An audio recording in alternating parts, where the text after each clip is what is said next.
Hello students, आज के इस वीडियो में हम देखेंगे मधुमेह और पश्चिमोत्तानासन। चलिए सबसे पहले ये देख लेते हैं कि मधुमेह यानी कि डायबिटीज क्या होता है। आजकल के इस भागदौड़ भरे युग में अनियमित जीवन शैली के चलते जो बीमारी सर्वाधिक लोगों को अपनी गिरफ्त में ले रही है वह है मधुमेह। मधुमेह एक बहुत ही खतरनाक बीमारी है। यदि इसे नियंत्रित ना किया जाए तो इससे गुर्दे फेल होना, आंखों की दृष्टि कमजोर होना, अंगच्छेदन होना व हृदय वाहिका संबंधी बीमारियों का होना आम बात है। मधुमेह एक ऐसी बीमारी है जो हमारे शरीर में कोशिकाओं के द्वारा प्रयोग में लाए जाने की अपेक्षा हमारे रक्त में शुगर को जमा कर देती है, अर्थात हमारे रक्त में शुगर के स्तर को बढ़ा देती हैं। वास्तव में हमारा शरीर रक्त में मौजूद शुगर के स्तर को नियंत्रित करने के लिए इंसुलिन नामक हार्मोन का प्रयोग करता है। जब हमारा शरीर आवश्यकता के अनुसार इंसुलिन की मात्रा उत्पन्न नहीं करता या जब इंसुलिन अपना कार्य भली भांति नहीं करता तो मधुमेह हो जाता है। मधुमेह दो प्रकार का होता है, टाइप 1 और टाइप 2। मधुमेह में अग्न्याशय ग्रंथि यानी कि पैनक्रियाज ग्लैंड से इंसुलिन नामक हार्मोन उत्पन्न नहीं होता, इसलिए इसके उपचार के लिए इंसुलिन के टीके को प्रतिदिन लगवाने की आवश्यकता पड़ती है। टाइप 2 मधुमेह में शरीर की अग्न्याशय ग्रंथि शरीर की आवश्यकता अनुसार इंसुलिन नामक हार्मोन उत्पन्न नहीं करती। यह हार्मोन उत्पन्न तो होता है परंतु उसका भली भांति प्रयोग नहीं होता।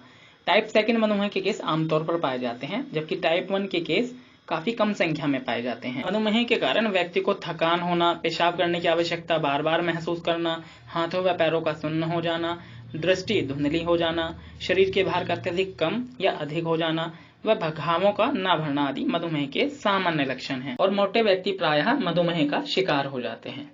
भुजंगासन, पश्चिमोत्तानासन, पवन मुक्तासन और अर्धमत्यसेंद्रासन को नियमित रूप से करने से मधुमेह से बचाव तथा उपचार भी किया जा सकता है। चलिए अब देखते हैं पश्चिमोत्तानासन। पश्चिमोत्तानासन बैठकर किए जाने वाले आसनों में से एक महत्वपूर्ण आसन माना जाता है। पश्चिमोत्तानासन सीधे पैरों पर आगे की ओर मुड़े हुए ऊपरी शरीर के साथ बैठने वाला आसन है। इसमें पश्चिम का अर्थ होता है पीछे का भाग यानी कि पीठ, और उत्तान का मतलब होता है खिंचाव या तानना, और आसन का मतलब होता है मुद्रा यानी कि पोज। पश्चिमोत्तानासन में पीठ में खिंचाव उत्पन्न होता है, इसलिए इसको पश्चिमोत्तानासन कहते हैं। इस आसन में शरीर की सभी मांसपेशियों पर खिंचाव पड़ता है और थकान की स्थिति में यह लाभप्रद आसन है। पश्चिमोत्तानासन करने की विधि। इस आसन को करने के लिए आप सबसे पहले जमीन पर पीठ के बल पैर फैलाकर लेट जाएं। आप चाहें तो पैरों को आगे की तरफ फैलाकर भूमि पर बैठ भी सकते हैं। दोनों पैरों को आपस में परस्पर मिलाकर रखें तथा अपने पूरे शरीर को बिल्कुल सीधा तान कर रखें। अपने दोनों हाथों को सिर की ओर ऊपर जमीन पर टिकाएं। अपने दोनों हाथों को ऊपर की ओर उठाते हुए एकदम से कमर के ऊपर के भाग को उठा लें। इसके बाद धीरे धीरे अपने दोनों हाथों से पैरों के अंगूठे को जोड़ने की कोशिश करें। यदि आपको लेटकर उठने में परेशानी हो तो इसे आप बैठकर कर सकते हैं। और अब श्वास को धीरे धीरे निकाल दें। फिर धीरे धीरे सिर नीचे झुकाएं और माथे से घुटनों को छूने की कोशिश करें। ऐसा करते हुए पैरों तथा हाथों को बिल्कुल सीधा रखें। उसके बाद धीरे धीरे सांस लें। अब अपने सिर को ऊपर उठाएं और पहले की स्थिति में वापस आ जाएं। इस आसन को कम से कम 10 से 12 बार करें। पश्चिमोत्तानासन से मिलने वाले लाभ। यह आसन गैस की समस्या को हटाता है, क्योंकि पश्चिमोत्तानासन कब्ज और पाचन संबंधी विकारों के लिए उत्कृष्ट आसन है। इसको करने से पाचन क्रिया बेहतर होती है और खाना न पचने के कारण जो समस्याएं होती हैं जैसे कब्ज, खट्टी डकार, अपच, वायु विकार, ये सब समस्याएं खत्म होती हैं और भूख अच्छी लगती है। इसके अलावा स्त्रियों के योनि विकार, प्रदर और मासिक धर्म से संबंधित विकारों को इस आसन के द्वारा सही किया जा सकता है। इसके अलावा ये मोटापे को घटाता है, ये जठराग्नि को तेज करता है, जिससे हमारे शरीर में जो कफ है, चर्बी है, वो नष्ट होते हैं और पेट पतला होने लगता है, स्थूलता कम होने लगती है, मोटापा घटने लगता है, साथ ही साथ कमर भी पतली होने लगती है। तो इस तरीके से ये मोटापे को भी घटाने में सहायता करता है।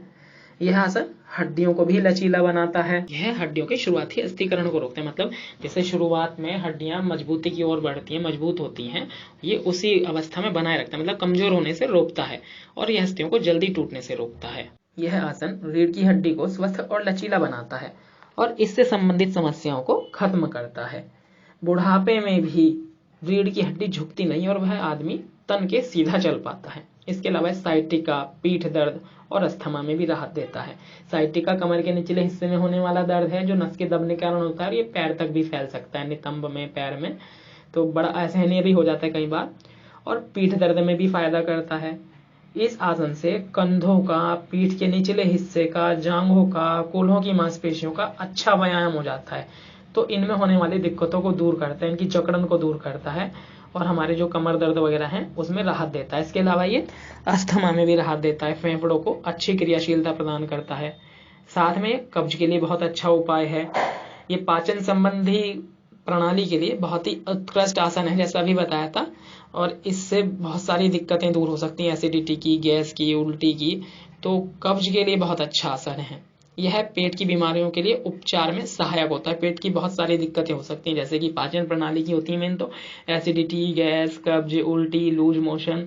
तो ये पेट की जो बीमारियां हैं, इन बीमारियों को ये खत्म करने का काम करता है।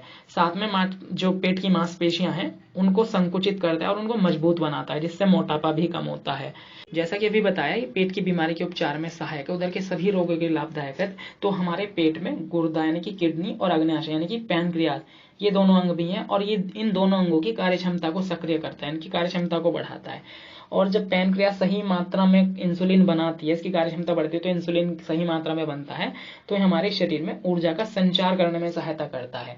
जब इंसुलिन सही मात्रा में बनता है तो हमारा जो ग्लूकोज है वो विघटित होकर ऊर्जा में बदल जाता है। अगर ये ऊर्जा में नहीं बदलता है तो हमारे ब्लड में शुगर के रूप में जमा होता है, जो कि मधुमेह का कारण बनता है, डायबिटीज का कारण बनता है। और साथ में ये तनाव से भी मुक्ति दिलाता है आसन, और मधुमेह के लिए तनाव भी बहुत खतरनाक चीज है। तो इस तरीके से तनाव को दूर करके, पैनक्रियाज को ठीक रख के, ये हमारे मधुमेह को भी सही रखता है। और इसमें हमारे फेफड़ों की भी अच्छी खासी मांसपेशियों की वो हो जाती है एक्सरसाइज, तो हमें अस्थमा का खतरा भी नहीं रहता है। अस्थमा को भी ये ठीक करने में सहायता करता है।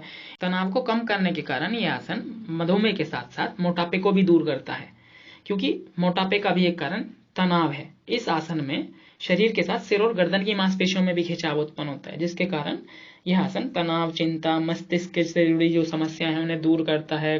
हमारा गुस्सा, चिड़चिड़ापन भी दूर करता है और दिमाग को शांत रखता है, जिससे हम तनाव में नहीं आते हैं, तनाव दूर भागता है और हम मोटापे के शिकार से भी होने से बच जाते हैं और मधुमेह के शिकार होने से भी बच जाते हैं। इसके अलावा त्वचा रोग में भी सहायक होता है। त्वचा रोग हमारी प्रतिरक्षा प्रणाली के कमजोर होने से होती है, या गुर्दे आदि यानी किडनी आदि जो हमारे अंदरूनी अंग हैं उनको प्रभावित होने से भी होते हैं। तो ये आसन इन सबको भी ठीक रखता है। इसके अलावा ये कशेरु को लचीला और स्वस्थ रखता है, यानी कि रीढ़ की हड्डी को सही रखता है, स्वस्थ रखता है। और रीढ़ की हड्डी में जब हमारे इस आसन को करते हुए खिंचाव उत्पन्न होता है तो ये लचीली बनती है, और इसके अलावा ये व्यक्ति की लंबाई बढ़ाने में भी सहायक है। तो बहुत ही फायदेमंद आसन है इस तरीके से ये। चलिए, वीडियो खत्म करने से पहले हम ये देख लेते हैं कि इस आसन को करते हुए हमें किन सावधानियों का ध्यान रखना चाहिए। अगर किसी को अस्थमा या अन्य श्वसन संबंधी रोग है तो यह आसन ना करें। इन रोगों से बचाव जरूर करता है, लेकिन अगर ये रोग हैं तो यह आसन ना करें। यदि आपको पीठ की या रीढ़ की हड्डी की कोई समस्या हो तो भी आसन न करें। और आसन करना ही है तो विशेषज्ञों की दिशा निर्देश में करें, वो जैसा बताएं, वो जैसी सलाह दें वैसे करें। यदि आपको लीवर, जैसे बढ़ा हुआ लीवर होता है, प्लीहा यानी कि स्प्लीन में संक्रमण हो, इन्फेक्शन हो, अपेंडिसाइटिस हो, तो इस आसन को ना करें। इस वीडियो में इतना ही। Thank you.